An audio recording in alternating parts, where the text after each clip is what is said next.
Hey, I'm Joanna. Welcome to today's video where we're going to bust through some intuition myths that get passed around as truth and as advice.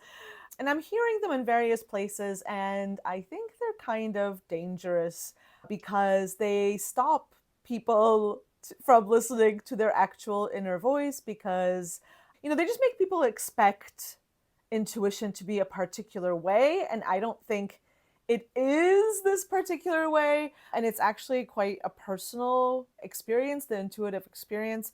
So, anyway, I just wanted to bust through a whole bunch of these myths today and give you my take on them. Now, before we get to the actual myths, let's just take a second and go over why intuition is important and why you should be spending some time trying to listen to it and strengthening your relationship with it, with that inner voice. So I really believe that the intuitive voice, that intuition is your link to your soul, a link to your higher self. It's a link to the part of you that knows why you were born into this particular lifetime, that knows what the soul path is, what the point is of this life, what you're supposed to experience, potentially create, potentially learn. And so your intuition is your link to that. So when you listen to your intuition, you end up being able to follow your soul, to follow that part of you who chose this lifetime. And it brings not just success, but fulfillment. Like the intuitive voice will guide you not to fame and fortune necessarily, though maybe it can do that as well, but it'll guide you to the things that are really right for you, that will bring you joy, that will add meaning to your life based on who you are and what you find important. So as I said, it's a very personal thing, but I really think it's worth listening to it because we all want this sense of fulfillment. We all want a life that's full of meaning and joy and love. The intuition piece is what's going to lead you to those things. So that's why it's important to listen to it.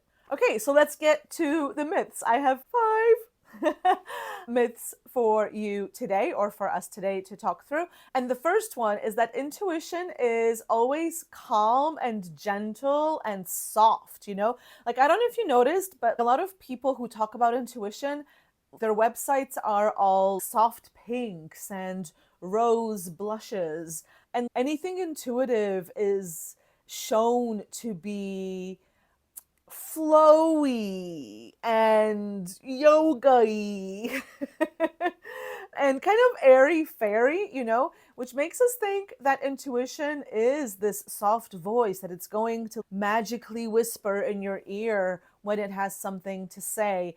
And I mean, it's a personal experience, but I have not found that to be true. I don't find that my intuition whispers. Maybe because I don't listen to it properly or something. Although I like to think that I do actually listen to it. But mine does not whisper. Mine is quite loud and insistent.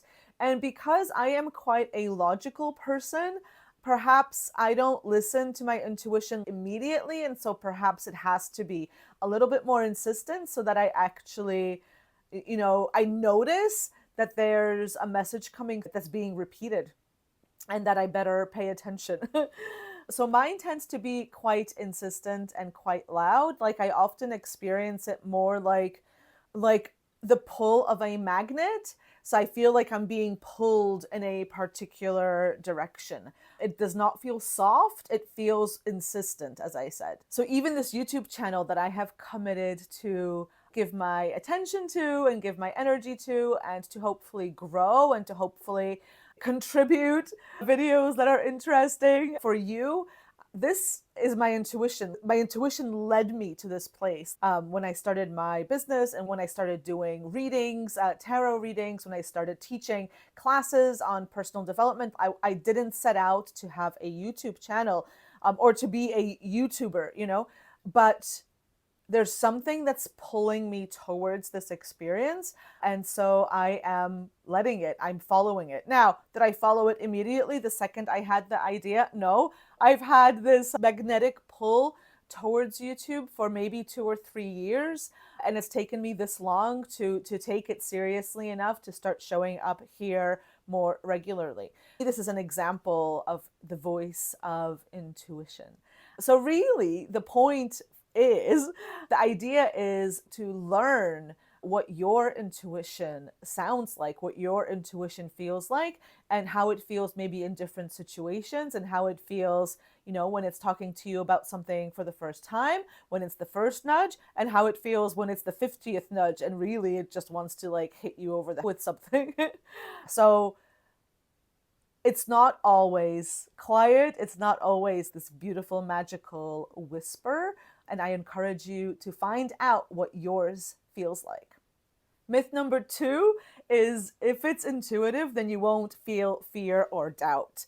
And this is most definitely not true. And it doesn't even make any sense, because if your intuition is the voice of your soul, then it's leading you towards the life that you're meant to live, towards the experiences that will teach you or show you or help you experience the things that you were born to experience, to learn, to create. And those things come with growth, and so growth can't be this super smooth, no fear, no doubt, perfectly confident kind of experience simply because you're being nudged towards something that's new for you, something that's going to offer you something different, a reframe, a lesson, whatever that may be. So it's actually the opposite. Like, I have found that my intuitive nudges definitely come with fear and with a whole load of doubt, because we all have this "am I good enough" belief within us, probably ingrained quite deeply. So it is normal to feel those things when you're moving with a voice that's telling you to trust a particular direction, a particular step, and you don't know where it's leading. Like, how can you possibly be expected to not feel any fear or doubt when you're following that voice, Whatever your intuition is guiding you towards, it's completely normal that it's uncomfortable. It's completely normal that it stretches you. That is the point. So do not discount something that you're being drawn towards or pulled towards that feels like growth, that you're afraid to try, that you're afraid to fail at or afraid to succeed at, and that you have doubts about your own ability to move in that direction. All of these things are completely normal.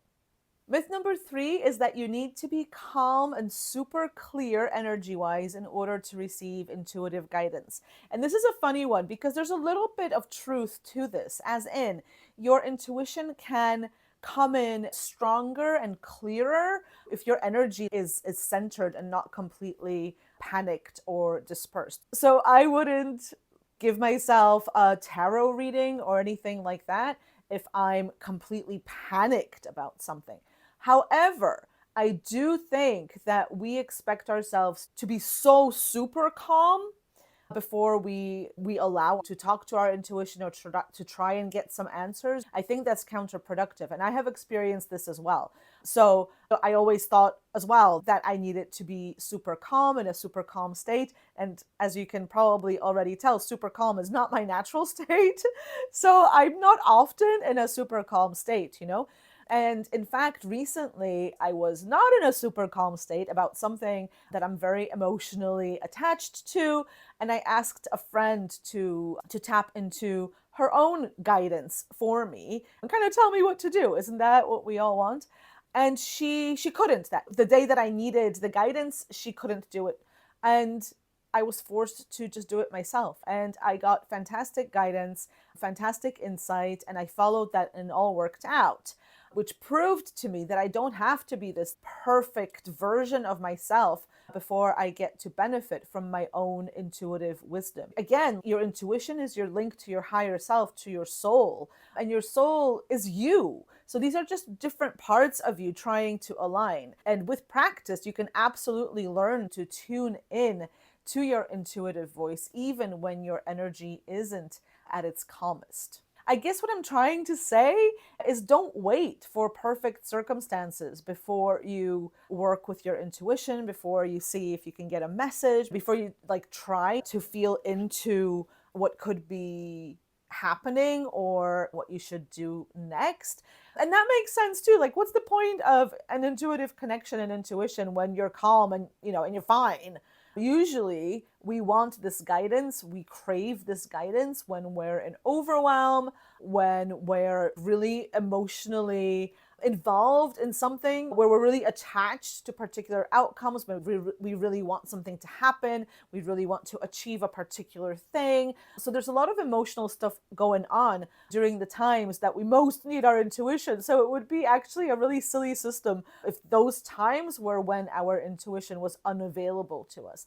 So I think that the solution is to, again, to just get to know your intuition so that you know how it speaks, how it feels in different situations. And perhaps the way that it communicates with you or the way that you communicate with it is different when you're overwhelmed. Perhaps when you're overwhelmed or super emotional, you don't pull tarot cards, but you journal instead, or you meditate on something. Like, there are so many different tools that you can use to help yourself tune into that intuitive voice, and perhaps some tools will work better than others in certain kinds of situations. But absolutely, when you feel that overwhelm, whether that's mental or emotional overwhelm, that is not the time to discount your intuition. It is the time to let it support you. So it is in your best interest to figure out how it can best do that. Myth number 4 is that you have to be spiritual or in some way psychically gifted in order to communicate with intuition or to benefit from its gifts. That is absolutely not true.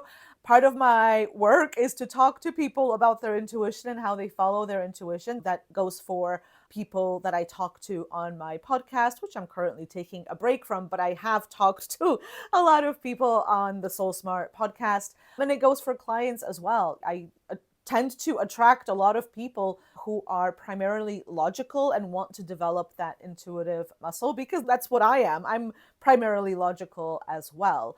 And I can tell you for a fact that how spiritual you are or whether you're psychic or not doesn't come into it at all. If we take intuition as your link to your soul, then obviously everybody has that, right? Because we're all souls. We all have that soul. We all have a higher self. Therefore, we all have a connection to that higher self.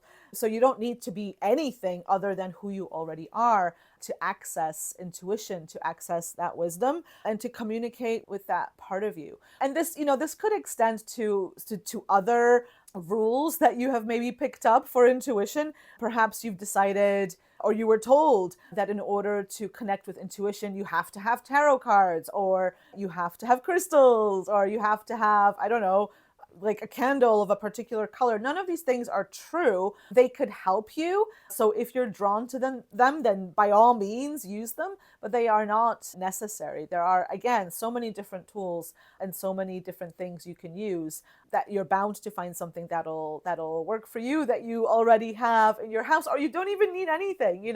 Intuition is an internal thing. It lives inside you. I always like to think of it as, yes, there. As a heart connection. So like, you have a heart, therefore you have a heart, you have a soul, therefore you have access to intuition. You don't have to be anything other than who you already are. Myth number 5 is if you don't understand it, then it can't be intuition.